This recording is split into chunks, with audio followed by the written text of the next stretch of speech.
high school sophomores, you guys are going to be taking the new digital SAT. International students already took this test in March. Current sophomores, you're going to get the first taste of this in the form of the PSAT in October 2023 before you take the new official SAT in 2024. March of 2024 is going to be the first iteration of it. The test is going to be section adaptive. What does that mean? It means if you do well in the first reading section, you're going to receive a more difficult second reading section. If you do poorly, you're going to receive an easier second reading section. Same thing goes with the math. Since some students are going to have a more difficult test overall, the test is going to be weighted accordingly. Not every question is going to be worth the same number of points.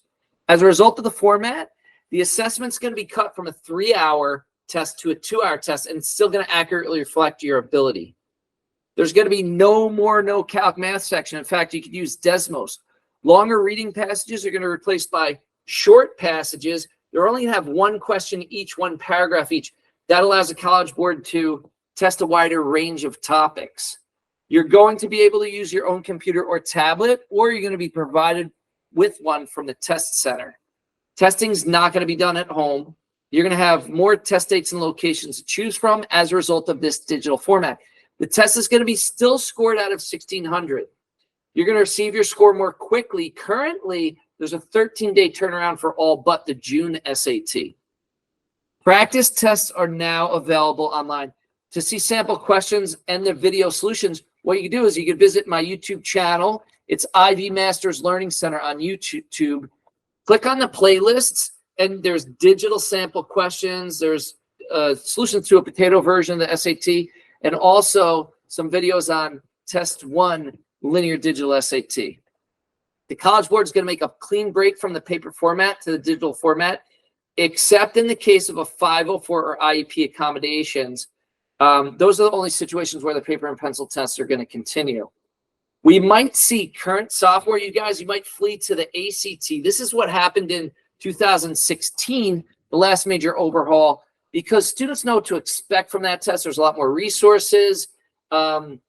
And the universities know also what to expect from that test. So you want to have a plan. And here's a hint on what I would recommend that you all do as sophomores. So if you want to be done with the SAT by December of your junior year, I would only recommend that in a couple of circumstances. Number one, you want to make sure you've taken at least up to and including Algebra 2 as a sophomore.